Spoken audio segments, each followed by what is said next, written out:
माता की जय। ತಪ್ಪು ಮಾಡಿದವ್ರು ಏನು ಮಾಡಬೇಕು?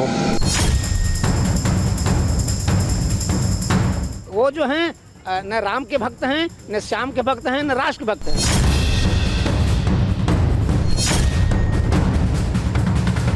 अब आप जो है वो गले मुर्दे उखाड़ोगे तो आप खुद ही उसी कब्र में चल पहुंच जाओगे। जय श्री राम।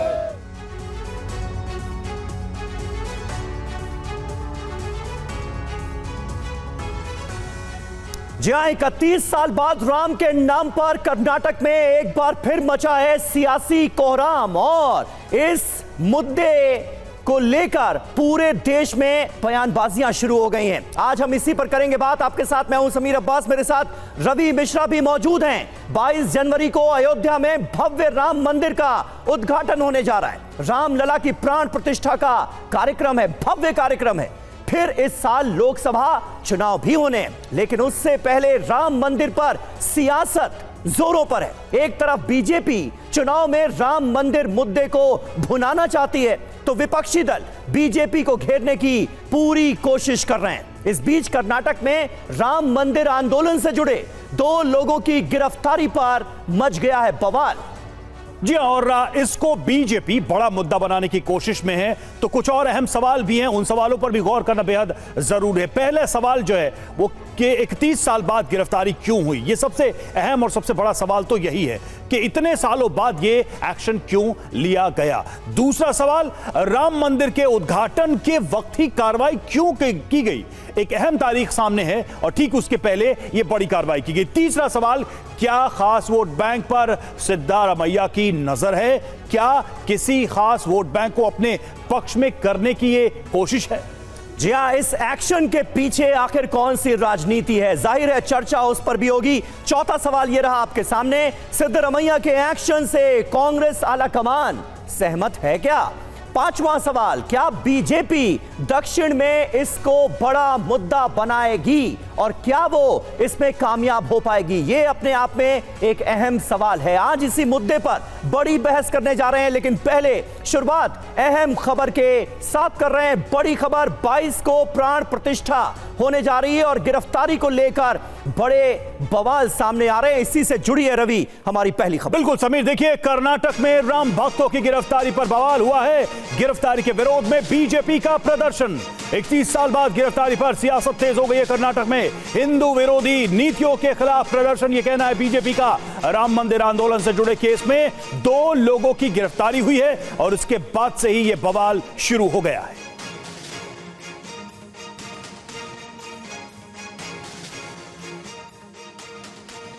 रामलला का प्राण प्रतिष्ठापन भी निश्चय हुआ है। उस समय 31 साल के बाद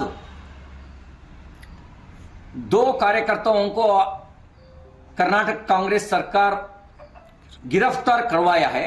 उसके पीछे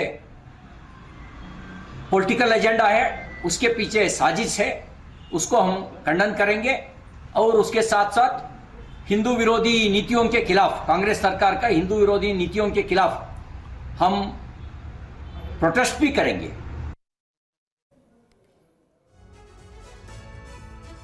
तो देखिए, 31 साल बाद गिरफ्तारी को लेकर सियासी बवाल मचता हुआ नजर आ रहा है। पूरी खबर सबसे पहले आपको बता दें ताकि आपको कॉन्टेक्स्ट समझ में आ जाए।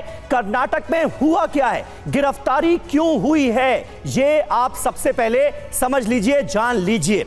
कर्नाटक में हुआ क्या है, श्रीकांत पुजारी समेत 2 लोग गिरफ्तार किए गए हैं। 300 लोगों की फहरिस्त, 2 की गिरफ्तारी क्यों हुई? राम मंदिर आंदोलन से जुड़ा हुआ यह मामला है। 6 दिसंबर 1992 को अयोध्या में जो कुछ हुआ वो हम सब जानते हैं। यह घटना जो है ये 5 दिसंबर की है, जब हुबली में हुई हिंसा के दौरान एक दुकान जला दी गई थी और उसी केस में अब 2 लोगों को गिरफ्तार किया गया। बिल्कुल जैसा समीर बता रहे हैं कि 5 दिसंबर 1992 को हुबली में हिंसा हुई थी और उसी सिलसिले में ये गिरफ्तारियां अब हुई हैं और 8 आरोपियों की तलाश अभी भी जारी है, यानी कि अभी और समीर गिरफ्तारियां होनी है जिन लोगों की तलाश चल रही है। बिल्कुल, अभी 2 लोगों को गिरफ्तार किया गया है। एक एसआईटी बनाई गई है जो इन तमाम मामलों की, तमाम पुराने मामलों की जांच कर रही है और जानकारी तो यह भी है कि 300 लोगों की फहरिस्त बनाई गई है जो आरोपों के घेरे में है। हैं। हमारे साथ इस वक्त कई खास मेहमान जुड़ रहे हैं। मैसूर से हमारे संवाददाता राम भी हमारे साथ मौजूद हैं। अयोध्या भी आपको लिए चलेंगे। कुमार कुंदन वहां से हमारे साथ मौजूद हैं, रामनगरी से। और सबसे पहले मैं अपने खास मेहमानों से आपका तारुफ कराऊं, उससे पहले जल्दी से अपने संवाददाता राम के पास ही चलते हैं जो मैसूर से हमारे साथ मौजूद हैं। राम, ये बताइए कि अब इस मुद्दे को कैसे बीजेपी भुनाने की कोशिश कर रही है, क्योंकि हम देख रहे हैं कर्नाटक में विरोध प्रदर्शन शुरू हो गए हैं। वहीं कांग्रेस क्या तर्क दे रही है? 31 साल पुराने जो तमाम ढेरों मामले हैं आंदोलन के वक्त के, उनको क्यों अब खोला जा रहा है?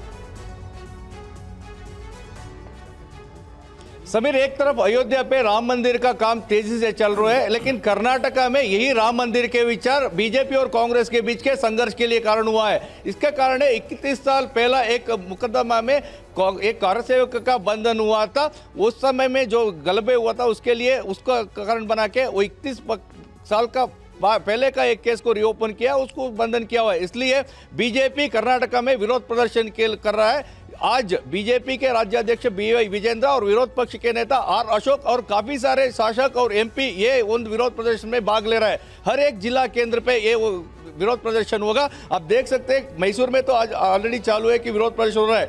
बीजेपी का मानना है एक कांग्रेस का साजिश है। एक 31 साल पहले हुआ एक घटना को लेके आज उसको जो बंधन किया है, अयोध्या पे जो राम मंदिर बन रहा है, इसके कारण से बीजेपी का जो पॉपुलैरिटी बन रहा है उसको घटाने के लिए एक साजिश किया हुआ है करके, इसके बारे में बात करने के लिए बीजेपी के नेता सिद्धरा जो हमारे साथ है, वो कारसेवक भी था और 31 साल पहले एक जो प्रतिभटना हुआ था उसमें वो भाग भी लिया था। अच्छा। सर, अभी जो चल रहा है 31 साल के बाद जो मुकदमा था उसके अरेस्ट हुआ है। अभी कांग्रेस डर गया है। हमारा अयोध्या मुद्दा में 21 साल से 32 ईयर से ये राम मंदिर बहुत बड़ा राम मंदिर बनाने हो रहा है। अभी कांग्रेस डर के कर्नाटक में ये सिद्धरामैया अभी बीजेपी अयोध्या के इशू में डर के हमारे कार्यकर्ता लोग को अभी अरेस्ट कर रहे हैं। ये गलत है। हम भी कर सकते, मुझे भी अरेस्ट करने के लिए मैं अभी तैयार हूँ। मुझे भी अरेस्ट करो, ये गलत है। समीर, ये करसेवकों का बात है, बीजेपी नेताओं का बात है कि हम भी करसेवक थे, हमारे को भी बंधन करो, ये साजिश मत करो करके आग्रह करने के लिए आज विरोध प्रदर्शन के लिए कर्नाटका में कॉल किया हुआ है। समीर, बिल्कुल लौटेंगे आपके पास। और देखिए, कर्नाटक के CM सिद्धारमैया का बयान भी सामने आया। इस पूरे मामले में अदालत से बरी होने तक अपराधी रहता है, यह कहना है सिद्धारमैया का। क्या समय के साथ अपराध खत्म हो जाता है? सरकार ने पुराने मामलों की जांच का आदेश दिया था। ತಪ್ಪು ಮಾಡಿದವ್ರು ಏನು ಮಾಡಬೇಕು? ತಪ್ಪು ಮಾಡಿದವ್ರನ್ನ ಏನು ಮಾಡಬೇಕು? ಸುಮ್ಮನೆ ಬಿಟ್ಬಿಡ್ಬೇಕಾ? ಹಳೆಯ ಕೇಸ್ಗಳನ್ನೆಲ್ಲ ಡಿಸ್ಪೋಸ್ ಆಫ್ ಮಾಡಿ ಅಂತ ಹೇಳಿದ್ದೀವಿ। तो देखिए, सिद्धरामैया का आपने पक्ष देख लिया, सुन लिया, और सरकार को क्या करना है उसे लेकर एक क्लैरिटी नजर आ रही है। 300 लोगों की फहरिस्त तैयार की गई है, तमाम आरोपियों की धरपकड़ शुरू हो गई है। अब 5 दिसंबर 1992 का ये जो पूरा केस है जिसमें अब हुई है गिरफ्तारी, उसकी पूरी कहानी हम आपके सामने रखने जा रहे हैं। राम मंदिर आंदोलन के दौरान दरअसल कर्नाटक के हुबली में हिंसा हुई थी और संघर्ष के दौरान एक मुस्लिम की दुकान जला दी गई थी। श्रीकांत पुजारी समेत कई लोगों पर यह दुकान जलाने का आरोप लगा था।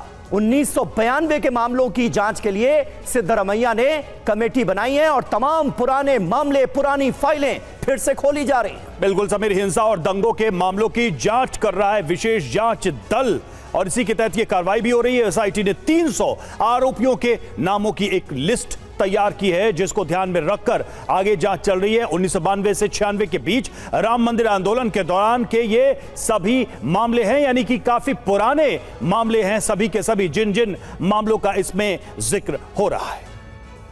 तो देखिए, एक तरफ जांच, एक तरफ कार्रवाई, और इधर कर्नाटक पुलिस के एक्शन पर अयोध्या में विरोध हुआ है। अयोध्या में साधु संतों का प्रदर्शन, संतों ने सरकार की कार्रवाई को गलत बताया, संतों ने मुख्यमंत्री सिद्धरामैया की तस्वीर जलाई है। ये देखिए, कर्नाटक में एक्शन और यहां अयोध्या में उसका रिएक्शन देखने को मिल रहा है। कुमार कुंदन हमारे साथ, हमारे संवाददाता जुड़ चुके हैं। कुमार, कर्नाटक में सरकार का एक्शन हो रहा है, लेकिन हम संतों की तरफ से अयोध्या में ये रिएक्शन देख रहे हैं। निश्चित रूप से रवि, अयोध्या में माहौल गर्म है। संत समागम के लोग गुस्से में हैं। उन्हें ऐसा लगता है कि जानबूझ के ये सब कुछ किया गया है। इस वक्त मैं राम की पैड़ी पे मौजूद हूँ और ये वो जगह है जहाँ से बहुत सारे श्रद्धालु आते हैं, स्नान करते हैं। एक बार जरा तस्वीरों में कैमरा पर्सन को बोलूंगा दिखाने के लिए। और इतनी ठंड में भी संत समागम के लोग अगर हमारे साथ जुड़े हुए हैं तो उसकी वजह यह है कि मुद्दा इतना गंभीर है कि उन्हें ऐसा लगता है कि सरकार ने गलत किया है। कितना आप लोगों को लगता है कि कर्नाटक सरकार ने जो किया है क्या सही किया है?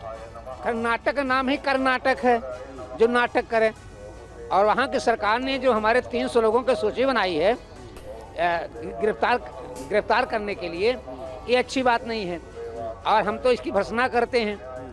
वहाँ का जो सिद्धारमैया ये बोलता है कि हम खुद राम हैं, नहीं आएंगे, तो निश्चित है ये राम जी के मंदिर बनने पर, राम जी के प्राण प्रतिष्ठा होने पर उन लोगों को दहशत पैदा हो गया है कि किस विघ्न बाधा डाला जाए।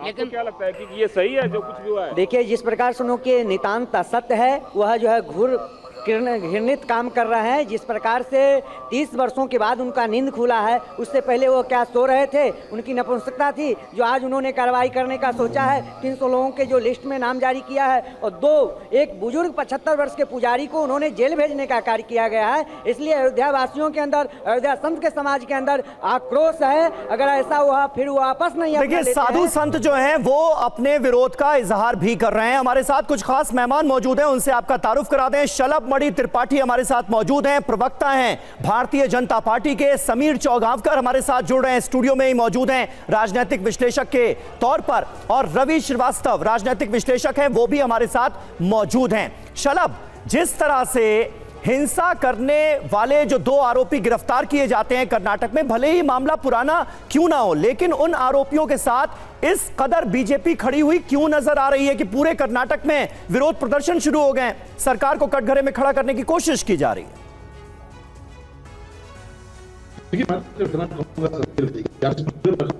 आप देखिए, करीब 3 दशक पुराने प्रकरण है और अभी जैसा कि आपने ही बताया, इसमें एसआईटी का गठन किया गया। एसआईटी किसने बनाई? उस सरकार ने एसआईटी बनाई जिसमें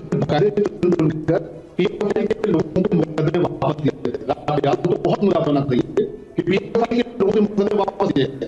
उसी सरकार ने वापस दिए। शलभ, आपकी आवाज में थोड़ा सा डिस्टरबेंस आ रहा है जिसकी वजह से हम समझ नहीं पा रहे हैं कि आप कह क्या रहे हैं। मुझे लगता है इसको ऑडियो को थोड़ा दुरुस्त करा लेते हैं, उसके बाद दोबारा मैं आपके पास आता हूं। समीर चौगावकर जी, मकसद क्या नजर आता है? क्योंकि है तो ये मामला 31 साल पुराना और इन 31 सालों में कांग्रेस पार्टी की भी सरकार रही, बीजेपी की भी सरकार रही, लेकिन मामले कब खोले जा रहे हैं? प्राण प्रतिष्ठा से ऐन पहले।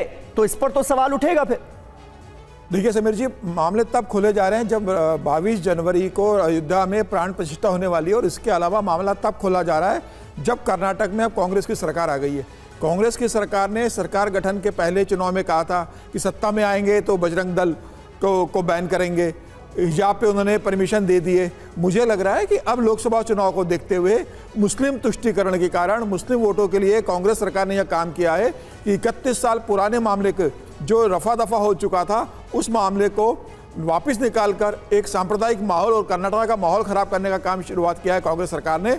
और मुझे ऐसा लग रहा है कि इसके पीछे कांग्रेस ने बताना चाहती है पूरे देश के अंदर कि राम मंदिर का जो निर्माण हो रहा है उसके खिलाफ हम कैसे पूरे देश में माहौल बनाए, और उसकी एक शुरुआत कर्नाटक सरकार से, कर्नाटक की सरकार ने, सिद्धरामैया से सरकार ने की है। मुझे लगता है यह बहुत दुर्भाग्यपूर्ण है, बहुत गलत है। इस माहौल में कर्नाटक, यानी आपको लगता है कि इसमें बचना चाहिए था? सरकार की तरफ से जो कहा जा रहा है वो इंटेंट यानी वो मंशा नहीं है, मंशा कुछ और है। मुमताज आलम रिजवी हमारे साथ जुड़ चुके हैं। रिजवी साहब, आप क्या देखते हैं इसमें मंशा? मतलब न्याय दिलाने या इन मामलों का निस्तारण करने की बात सरकार की तरफ से कही जा रही है, वो भी 31 साल बाद। देखिए, ऐसा है कि बहुत सारे ऐसे कानून हैं जिनमें बहुत देर से कार्रवाई होती है, ये आपको पता है। इसलिए अगर कर्नाटक सरकार कोई कार्रवाई कर रही तो अदालत है, यही लोग तो कहते हैं ना कि अदालत है, अदालत में चलिए फैसला होगा। तो इसमें घबराने की बात क्या है? इसमें डरने की क्या बात है? अगर आप पाक साफ हैं, अगर आप पे कोई इल्जाम नहीं है, आप बेगुनाह हैं, तो अदालत से क्लियर हो जाएगा। इसमें इतना हाहाकार मचाने की क्या जरूरत है? फिर सुप्रीम कोर्ट ने इसी बाबरी मस्जिद के लिए कहा है ना, ये तो एडमिट किया है कि बाबरी मस्जिद गिराई गई है। कौन नहीं मानता इसको?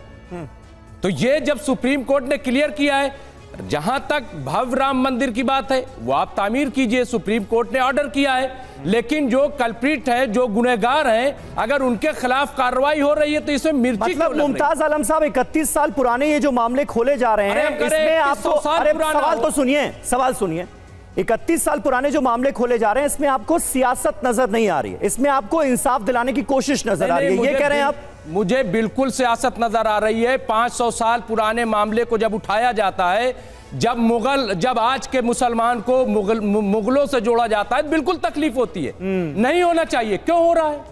क्यों? जब हम बार बार कह रहे हैं कि 1947 के बाद हमारा नया संविधान बना, हम नए अंदाज से आगे बढ़ रहे हैं, तो जमीन को इस पर रिएक्शन ले लेते हैं बीजेपी का, इस पर रिएक्शन ले लेते हैं। शलभ मणि त्रिपाठी हमारे साथ जुड़े हैं। शलभ, आप इसे कैसे देखते हैं? बात हो रही है कि केस चाहे 30 साल बाद खुले या 50 साल बाद खुले, कोई अपराध हुआ है तो उसमें कभी भी कार्रवाई हो वो सही है। यही तर्क स्टूडियो से भी आ रहा और यही तर्क कर्नाटक सरकार से भी आ रहा।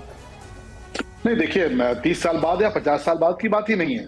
अगर मुकदमे खत्म हो चुके हैं, मुकदमे के दौरान बहुत सी सरकार रही, कांग्रेस की भी सरकार रही, भारतीय जनता पार्टी की भी सरकार रही, और इस प्रकार से अचानक एसआईटी का गठन करना, एसआईटी का गठन खास तौर पे इन केसेस के लिए करना, और कौन सी सरकार कर रही है? जो सरकार पीएफआई के मुकदमे वापस लेने के लिए बदनाम रही है, जिस सरकार पे इल्जाम लगा है कि जिन लोगों ने देशद्रोह किया, इस देश के खिलाफ साजिश रची, इस देश में आतंकवाद फैलाने का काम किया, उनके मुकदमे जिस सरकार ने वापस लिए हैं, वो सरकार अचानक जागती है और जो मुकदमे खत्म हो चुके, जिन मुकदमों में लोग बरी हो चुके, कोर्ट ने बरी किया, कोर्ट ने छोड़ा, उन मुकदमों को दोबारा से खोला गया और खोलने के साथ ही गिरफ्तारी करनी शुरू कर दी 30 साल बाद, 32 साल बाद। और उसकी टाइमिंग जरा देखिए, टाइमिंग क्या है? टाइमिंग जब जैसे को तैसा, यही तरीका अपनाया। अरे मुमताज साहब एक एक करके शलभ, लेकिन देखिए यहां पर सवाल ये है कि 5 दिसंबर 1992 को कर्नाटक में हिंसा हुई, मंदिर आंदोलन से इसे डायरेक्टली आप लोग कैसे जोड़ रहे हैं? पहले तो ये बात बता दीजिए, क्योंकि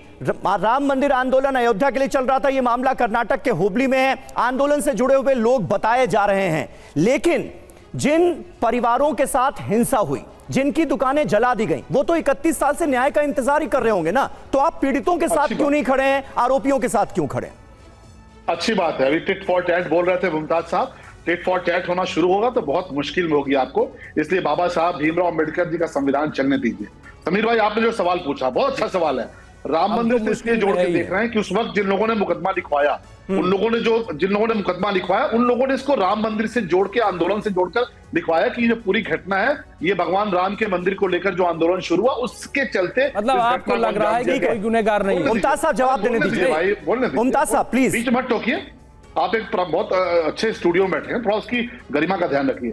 समीर भाई, मुकदमा लिखवाया गया, जिन्होंने मुकदमा लिखवाया उन्होंने कहा कि ये राम मंदिर आंदोलन से जुड़े हुए लोग थे जिन्होंने दुकान में आग लगा दी। पुलिस ने जांच किया, पुलिस ने जांच करके अपनी रिपोर्ट कोर्ट में दी, कोर्ट से लेके पुलिस तक माना कि नहीं ये पूरा मुकदमा झूठा था, जिन लोगों की दुकान में आग लगाई गई उसके पीछे कारण कुछ भी हो सकता है, उनकी व्यक्तिगत रंजिश हो सकती है, उनके अपने लोग हो सकते हैं, कोई भी कारण हो सकता है, लेकिन क्योंकि जो राम मंदिर से जोड़ के इस मुकदमे में नाम लिखवाया गया था, तो जो आरोपी थे वो राम मंदिर के आंदोलन से जुड़े आरोपी थे, लेकिन उनको कोर्ट ने बरी किया, उनको संस्थाओं ने बरी किया, उनको विवेचना में पुलिस के लोगों ने बरी किया, लेकिन क्योंकि उन्हीं को जेल भेजना है, मंशा यह है कि केवल राम मंदिर के आंदोलन से लेकर और राम मंदिर का जो जश्न पूरी दुनिया में आज हो रहा है उसको किस प्रकार से खंडित करना, कलंकित करना, इस भावना के साथ कर्नाटक की सरकार ने जानबूझ के गिरफ्तारी की है और जानबूझ के 30 साल पुराने मामले को खोल के एसआईटी का गठन किया है। आप ये मानते हैं कि पुराने मामलों को खोलने के पीछे की मंशा विशुद्ध राजनीतिक है? आपका सीधे तौर पर यह कहना है। रवि श्रीवास्तव हमारे साथ राजनीतिक विश्लेषक जुड़े हुए हैं, आप कुछ कहना चाह रहे हैं रवि श्रीवास्तव जी? देखिए, ये मित्र अभी ये कह रहे थे कि सबसे पहले तो इन्होंने कुछ धमकाने की कोशिश की थी पहले वाद में कि आगे देख लिया जाएगा। मैं समझता हूं प्रवक्ता के लिए ऐसी भाषा उचित नहीं है, क्योंकि यहाँ कोई धमकी से मैंने नहीं धमकाया। जब किसी ने टिट फॉर टैट किया तो मैंने बताया। नहीं, आपने कहा ये बात, तो आपको भी नहीं कहना चाहिए, दूसरे मित्र को भी नहीं कहना चाहिए। एक दूसरे को धमकाने की कोशिश मत करिए, ये आजाद देश है। दूसरी चीज मैं ये कहना चाहता हूँ, कार सेवक, ये कार सेवक क्या कोई नोबल कार्य करने के लिए गए थे क्या? ये कार सेवक क्या कोई देश का भला करने के लिए गए थे क्या? कौन थे कार सेवक जो उन्होंने वहां पर एक अनहोली एक्ट किया, एक दूसरे धर्म के धर्म स्थल को ध्वस्त करने का काम किया? तो क्या उनका महिमा मंडन होना चाहिए क्या? मैं समझता हूं अगर इनका महिमा मंडन होना चाहिए तो ये तो स्थिति बिल्कुल वैसी ही है जैसे बिल्किस बानो के बलात्कारियों का महिमा मंडन जेल के बाहर किया जा रहा था। ये कोई तरीका है क्या इस तरीके से काम करने का? दूसरी बात सुनिए आप कि ये व्यक्ति को राम मंदिर की प्राण प्रतिष्ठा से जोड़ने का मतलब क्या है? वहां पर एक मुंबई में एक रायट हुआ जिसके अंदर चार्जशीट फाइल हुई जिसमें इसका नंबर श्रीनिवास पुजारी का तीसरा नंबर है, उसको अरेस्ट किया गया। इसमें क्या गलत किया गया? और दूसरी बात यह है कि जिस आदमी को अरेस्ट किया गया वो 30 साल से फरार था। ये कहा गया है, ये रिकॉर्ड पर है कि दिस मैन वाज एब्सकॉन्डिंग। तो उस आदमी को अगर पकड़ के न्याय प्रक्रिया शुरू हो गई है तो डरने की क्या बात है? रवि जी, लेकिन आपको ये नहीं लगता कि इस मामले में कार्रवाई का जो वक्त है वही अपने आप में कई सवाल खड़े कर रहा है? ऐसे वक्त में जब राम मंदिर में प्राण प्रतिष्ठा होने वाली है, उससे पहले 31 साल पुराने ढेरों मामले खोले जाते हैं और फिर सजा दिलाने की कवायद शुरू होती है। 40 साल पुराना सिख दंगों का केस आज भी चल रहा है। बफोर्स का 35 साल पुराना केस आज भी चल रहा है। तो क्या उस पे सरकारों पे सवाल नहीं उठे? जो लोग जांच के लिए जिम्मेदार थे, क्या वो सवालों के घेरे में नहीं है जिन केसेस का जिक्र कर रहे हैं? चलो, आप कुछ कहना चाह रहे हैं। मौसम बहुत खराब है, बारिश हो रही, इसके नाते बार बार कनेक्टिविटी में दिक्कत आ रही है। मैं इनकी बात सुन रहा था जी। ये आपके लिए कलंक का विषय हो सकता है, भगवान राम का मंदिर, देश की जनता ने आपको जवाब दिया। ये आपके लिए कलंक का विषय हो सकता है, भगवान राम का नाम कह रहे हैं ये आपकी आस्था का विषय हो सकता है, देश की आस्था का विषय नहीं है। ठीक है रवि जी, आपने जो बात कही वो सुनी शलभ ने। अब आप शलभ को भी सुन लीजिए ना। शलभ मणि त्रिपाठी जो कह रहे हैं उसको सुन लीजिए। रवि जी, एक मिनट, एक एक करके बोलिए जी। आप रामद्रोही बीच में बौखलाने क्यों लगते हैं भाई? आपकी कलाई खुलते हैं अचानक बिलबिलाहट क्यों आती है? बिलबिलाइए मत, अरे बिलबिलाइए मत, अरे बिलबिलाइए मत। कॉन्ट्रैक्टर कौन है राम के बारे में बताने वाले? बिलबिलाइए मत, राम के बारे में कौन होते हैं? बिलबिलाइए मत। राम के कॉन्ट्रैक्टर हैं क्या? ठेकेदार हैं क्या आप राम के? आप कौन है? आपकी बिलबिलाहट दिख रही है। कौन है राम के? आपकी बिलबिलाहट दिख रही है। आप जैसे लोग बिलबिलाहट आप कौन है राम के? राम का मंदिर बनेगा। ये राम का नाम लेके जनता को बरगलाना बंद करिए। जनता सड़क पे बैठ। रवि जी हो गई आपकी बात, अब सुन लीजिए। अब आप सुन लीजिए, जो सवाल आपने पूछे हैं उसका जवाब सुनने का धैर्य भी रखिए ना। बिलबिलाए पड़े हैं। एक मिनट शलभ, बकवास करेंगे, रामद्रोही या देशद्रोही भाषा का इस्तेमाल करेंगे तो मैं इन्हें टोकूंगा। ठीक है शलभ, कंप्लीट करें, अपनी बात रखिए जी। आपकी बौखलाहट के सीने पर भगवान राम का मंदिर बनने जा रहा है, चिंता मत कीजिए। आप बौखलाते रहिए, बिलबिलाते रहिए। यह आपके लिए शर्म का विषय हो सकता है, हमारे लिए गर्व का विषय है कि भगवान राम का मंदिर बन रहा है। यह आपके लिए शर्म का विषय हो सकता है। और आप जैसे लोगों को और आप जैसी विचारधारा को इस देश के लोगों ने आज नशे में रोकिए, अगर जनता आपको जवाब देगी, इनको बिलबिलाने से रोकिए। ये बिलबिला रहे हैं समीर, इनको बिलबिलाने से रोकिए, जवाब देगी। इनको बिलबिलाने से रोकिए। समीर आप क्या चाहते हैं? मैं अपनी बात रखूंगी। नहीं शलभ आप बोलिए, अब आप बोलिए, आपकी आवाज जा रही है और किसी की आवाज नहीं जा रही है अभी। शलभ बोलिए आप। ये ऐसा बिलबिला रहे हैं, अभी भगवान राम का मंदिर बन रहा है, इतना बिलबिला रहे हैं। भगवान कृष्ण का मंदिर बनेगा और बिलबिलाएंगे। बाबा भोलेनाथ का मंदिर बनेगा, बिलबिलाते बिलबिलाते रहेंगे। ये आपकी जो बिलबिलाहट है ना, ये देश के 140 करोड़ लोग देख रहे हैं। और आपकी बिलबिलाहट, आपकी बौखलाहट, इससे कुछ नहीं होने वाला। कर्नाटक में आप गिरफ्तार कराते रहिए, वहां भी जवाब मिलेगा। अयोध्या में गोली चलवाई थी, उसका भी जवाब मिला। बाबा विश्वनाथ के मंदिर पर लाठियां चलवाई थी, वहां भी जवाब मिला। हम गर्व के साथ कहते हैं कि हमारे लिए गर्व का विषय है और ये पूरा देश 140 करोड़ लोग जश्न में डूबे हुए हैं। आप जैसे कुछ चंद लोगों के बिलबिलाने से कुछ नहीं होगा, बिलबिलाते रहिए। शलभ, लेकिन उन्होंने जो सवाल पूछा उसका जवाब दे दीजिए। वो कह रहे हैं कि भाई कार सेवकों का इस तरह महिमा मंडन क्यों किया जा रहा है, जिन्होंने 6 दिसंबर 1992 को कानून अपने हाथ में लिया?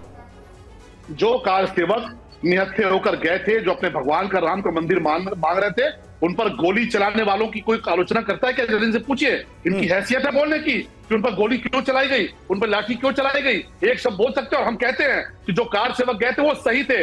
आज सुप्रीम कोर्ट ने कहा है कि वहां पे भगवान राम का मंदिर था, ये स्थापित हुआ है। तो कार सेवकों की भावना पवित्र थी, उनका मिशन पवित्र था, उनका काम पवित्र था, उनकी तो सराहना होनी चाहिए। ये मत हो सकते हैं। मैं सीधे तौर पर अगर इसमें कहूं कि अलग अलग तरीके से देखने की बात हो सकती है, लेकिन एक तरफ कानून है, एक तरफ संविधान है, जिसका हवाला देकर कर्नाटक सरकार इस वक्त कार्रवाई कर रही है। हमारा मूल विषय यही है। कुंदन के पास चलेंगे, एक बार कुमार कुंदन के पास हमारे साथ जुड़े हुए। कुमार, वहां पर जो लोग मौजूद, अगर आप उनसे बात कर पाए, वहां पर साधु संत है, तमाम भक्त पहुंच रहे हैं, क्योंकि 22 तारीख को एक बड़ा आयोजन होना है। क्या लोगों का मानना है, राय क्या है अभी इतने सालों बाद जो कर्नाटक में हो रहा है, जो कार्रवाई हो रही है? रवि, मैं साधु संतों से ही पूछना चाहता हूँ, 22 तारीख को प्राण प्रतिष्ठा होनी है, उसके पहले इस तरीके का विवाद, इसको किस तरीके से देखते हैं कर्नाटक वाली? देश के अंदर इस प्रकार से बहुत से षड्यंत्रकारी हैं जो देश के माहौल को खराब करना चाहते हैं। और निश्चित रूप से जिस प्रकार से हमारे देश में पहले आतंकवादी भेजे जाते थे, उसी तरह से विदेशी फंडिंग करके अब राजनीतिक लोगों को देश के माहौल खराब करने के लिए प्रेरित किया जाता है। निश्चित रूप से इसमें विदेशी तत्वों का हाथ है और कहीं ना कहीं विदेशी फंडिंग है। आपको क्या लगता है कर्नाटक वाले मुद्दे पे? मैं क्या कहूँ, सब ये तो बहुत निंदनीय विषय है और कर्नाटक के मुख्यमंत्री को इस बात का संज्ञान लेना चाहिए कि जो राम भक्तों को उन्होंने जेल में डाला है, ये बहुत ज़्यादा ठीक नहीं है। ये उनके लिए कहीं ना कहीं नुकसानदायक ही होगा। कितनी बड़ी परेशानी दिख रही है राम भक्तों को? अब उनके पास बुद्धि नहीं है, बुद्धिहीन हो गए हैं, विचार नहीं है कि अयोध्या में भगवान श्री राम जी की प्राण प्रतिष्ठा हो रही है, उसमें 300 कारशोकों को सूची बना करके जेल में डाल रहे हैं, उनकी बुद्धि भ्रष्ट हो। कुमार, हम सुन रहे हैं अयोध्या में लोगों की राय। समीर चौगांवकर जी, अब एक सवाल बहुत मूल है, किसी आंदोलन को लेकर, आंदोलन में शामिल होने वाले लोगों को लेकर लोगों की राय अलग अलग हो सकती है, यही लोकतंत्र है, लोग अलग अलग नजरिए से देख सकते हैं। लेकिन कानून, संविधान, कानून को हाथ में लेना या उसको तोड़ना और उस पर जो कार्रवाई होती है वो तो लिखित है, उस पर दो राय कैसे हो सकती है? कर्नाटक सरकार यही हवाला दे रही है, यही तर्क है कि भाई एक आरोप लगे, एक अपराध हुआ और उसको लेकर हम एक्शन ले रहे हैं। देखिए, सरकार की कार्रवाई से किसी को आपत्ति नहीं है, कोई गैर कानूनी काम करता है सरकार कार्रवाई करे। लेकिन विपक्ष जब यह कह रहा था कि राम मंदिर बनाएंगे लेकिन तारीख नहीं बताएंगे, जब तारीख आ गई कि 22 जनवरी को रामलला की प्राण प्रतिष्ठा होने वाली है, उसके बाद पूरे देश में उस दिन पूरे देश के अंदर जिस तरह से दिवाली बनने वाली है, तो इस दिवाली के उत्सव में कैसा भंग डाला जाए? नहीं, उस दिन ये बिल्कुल अलग बात कही है। मैं इसको और नहीं सर, मैं इसको एकदम सीधा कर रहा हूं। नहीं, इस प्रश्न को एकदम सीधा पूछ रहा हूं। किसी की दुकान जली तो जलाने वाले को सजा मिलनी चाहिए कि नहीं मिलनी चाहिए? और अगर 30 साल तक कोई सत्ता, सरकार, व्यवस्था, एजेंसियां उसको सजा नहीं दिला पाई, न्याय नहीं दिला पाई, तो इसका दोषी कौन? जो मामला 31 साल पहले खत्म हो चुका था, उस मामले को फिर से गड़े मुर्दों को उखाड़ना, यह बताता है कर्नाटक सरकार का कि वो चाहती है कि 22 जनवरी के समय पूरे देश के अंदर माहौल खराब हो, सांप्रदायिक माहौल खराब हो और एक धर्म विशेष दूसरे धर्म विशेष के खिलाफ खड़ा हो। और कर्नाटक की सरकार इस कोशिश में लगी हुई है। ठीक है, यानी आप सरकार की मंशा को लेकर 2024 का सवाल उठा रहे हैं। समीर जी, बिल्कुल मैं समझ गया आप क्या कहने की कोशिश कर रहे हैं। सरकार की मंशा को कटघरे में यहां पर खड़ा करने की कोशिश की जा रही है, ऐसे वक्त में इस कार्रवाई को अंजाम दिया जा रहा है, उस पर सवाल है। वहीं कर्नाटक में गिरफ्तारी पर विश्व हिंदू परिषद का बयान सामने आया है। कांग्रेस आत्मघात के मार्ग पर चल रही है, यह कहा है आलोक कुमार ने। 30-32 साल बाद गिरफ्तारी क्यों, ये वीएचपी के कार्यकारी अध्यक्ष सवाल पूछ रहे हैं। कांग्रेस इस खतरनाक खेल से कांग्रेस पार्टी को बचना चाहिए, यह कहा गया है वीएचपी की तरफ से।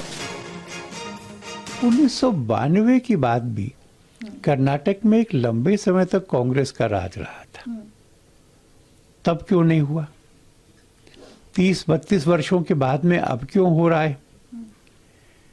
मैं समझता हूं कि कांग्रेस आत्मघात के मार्ग पर चल रही है। क्योंकि पहले क्या होता था, मुसलमानों को धमका करके वोट बैंक खड़ा होता था, हिंदू जातियों में बटा रहता था।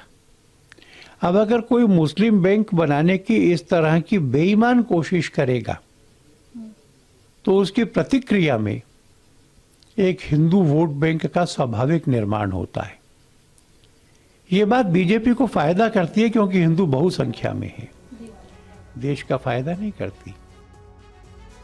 रवि जी हमारे साथ मौजूद हैं। रवि जी, सुना आपने आलोक कुमार को। अगर खालिस सियासी नुक्ते नजर से भी इस पूरे मामले को देखा जाए तो ये पूरा मामला बीजेपी को फायदा पहुंचाता हुआ नजर आता है, क्योंकि इससे बीजेपी का हिंदू वोट बैंक और ज्यादा कंसोलिडेट होगा, ये कह रहे हैं आलोक कुमार। आपको लगता है इस बात में दम है?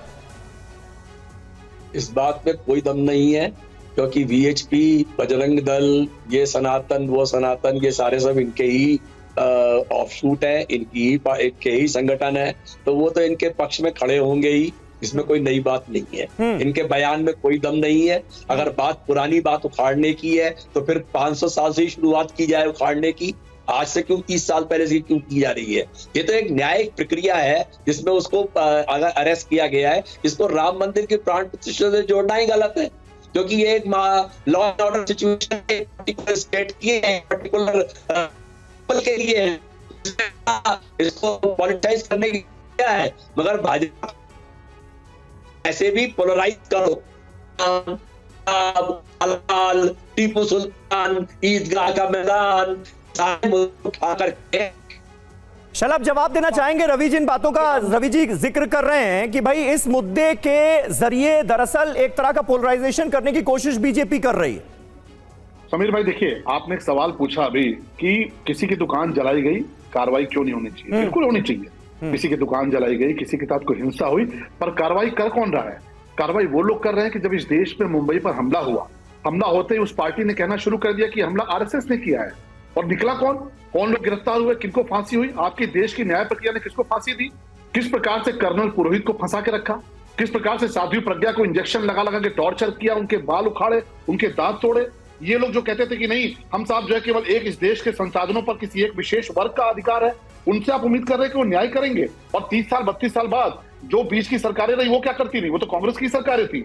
अचानक आपने कमेटी क्यों गठित की? और कमेटी गठित करके हम तो कह रहे हैं गिरफ्तारी करिए ना, बिल्कुल गिरफ्तार होनी चाहिए। नहीं, लेकिन वो ये भी कह रहे हैं, वो ये भी कह रहे हैं कि कर्नाटक सरकार की इस कार्रवाई के बाद बीजेपी में इतनी बेचैनी क्यों है?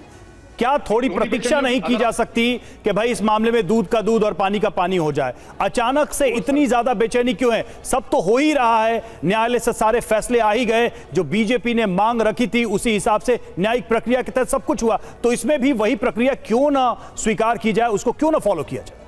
देखिए, ये बेचैनी नहीं होती ना तो कर्नल पुरोहित का कांग्रेस सरकार ने एनकाउंटर करा दिया।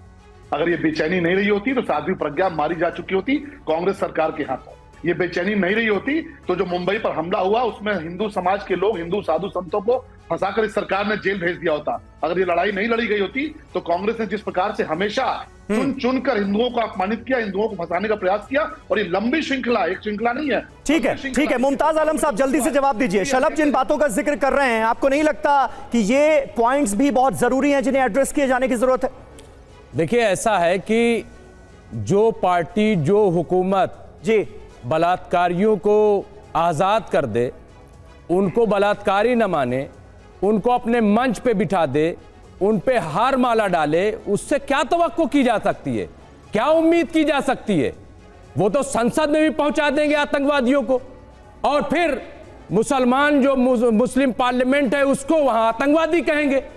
जो गांधी जी को खुल्लम खुल्ला जो है वो स्टेचू बना करके गोली जो लोग मारते हो, जो लोग मंच पे बैठ करके मंत्री हो और गोली मारो का नारा देते हो, उनसे क्या तवक्को आप करते हैं?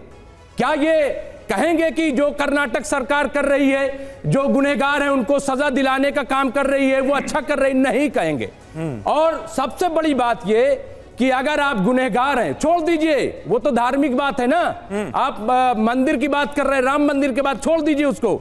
जो बदउनवान लोग हैं, जो घोटालेबाज लोग हैं, वो भी बीजेपी में चले जाते हैं, रिएक्शन ले लेते हैं, डाल दी जाती है। शलभ इस पर रिएक्ट करना चाहते हैं, शलभ इस पर रिएक्ट करना चाह रहे हैं। शलभ देखिए, बुरा मत मानिएगा, हिंदुस्तान हो, इराक हो, फिलिस्तीन हो, इजराइल हो, आप लोग इराक फिलिस्तीन चले जाते हैं, सुन लेते हैं ना, की बात कीजिए ना। अरे मुमताज साहब सुन लीजिए भाई, आपने बात कह ली, सुन लीजिए। नाराज मत होइए, नाराज मत होइए।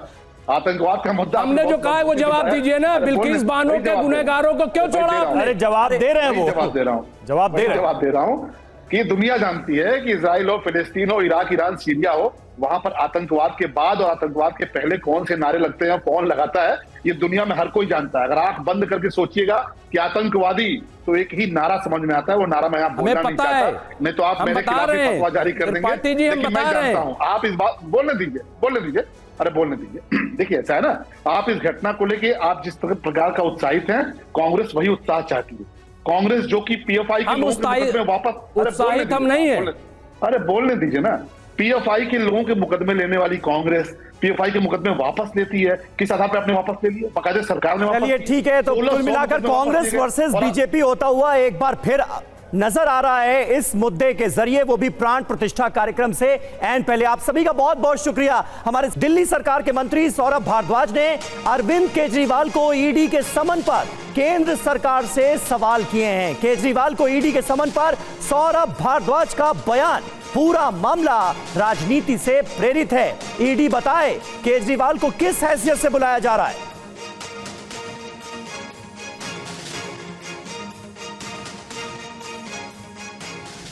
ईडी ने या केंद्र सरकार ने ये नहीं बताया कि वे अरविंद केजरीवाल जी को किस हैसियत से बुला रहे हैं। ना वो गवाह है, ना वो अभियुक्त है। ईडी ने अब तक साफ नहीं किया। टाइमिंग पे भी सवाल उठते हैं। ठीक लोकसभा के चुनाव से पहले जब सारे दल और केंद्र सरकार खुद लोकसभा के चुनाव की तैयारी कर रही है, उन चुनावों की कैंपेन से पहले मुख्यमंत्री अरविंद केजरीवाल जी को गिरफ्तार करने की साजिश केंद्र सरकार कर रही है, ताकि मुख्यमंत्री लोकसभा चुनाव की कैंपेन में ना जा पाए, उनको जेल में बंद कर दिया जाए। हम सब ये बात जानते हैं, पिछले 1.5 साल से चार्जशीट के बाद इस स्टेज पे अरविंद केजरीवाल जी को क्यों बुलाया जा रहा है। आपकी इन्वेस्टिगेशन तो 1.5 साल से चल रही है, आपको 1.5 साल बाद याद आया। इन सवालों के जवाब केंद्र सरकार को और ईडी को देने चाहिए। ये बात जानते हैं कि मनीष जी को करीब 1 साल से गिरफ्तार किया हुआ है। उनके खिलाफ कोई सबूत अदालत में पेश नहीं कर पाए हैं। आज नहीं तो कल मनीष जी निर्दोष साबित होंगे। हम सब ये चीज देख रहे हैं कि देश के अंदर जितने भी अपोजिशन पार्टी के लीडर्स हैं, उनको किसी ना किसी मामले के अंदर ईडी द्वारा गिरफ्तार करने की कोशिशें हो रही हैं। तो ईडी बताया कि अरविंद केजरीवाल को किस हैसियत से बुलाया जा रहा है। पूरा मामला राजनीति से प्रेरित है, ये कहा है आम आदमी पार्टी। और इस वक्त की अहम खबर, अडानी हिंडनबर्ग केस में सुप्रीम कोर्ट का फैसला। सेबी की जांच सही है, सुप्रीम कोर्ट ने लगाई है मोहर। सुप्रीम कोर्ट ने जांच के लिए 3 महीने का वक्त दिया। सुप्रीम कोर्ट ने सेबी को जांच के लिए 3 महीने का वक्त दिया है। सुप्रीम कोर्ट ने कहा है सेबी को निर्देश देने का वैध आधार नहीं है, जांच ट्रांसफर करने का कोई आधार नहीं बनता। OCCPR रिपोर्ट पर निर्भरता को खारिज किया गया है। सेबी ने 22 मामले की जांच की, कोई अनियमितता नहीं मिली।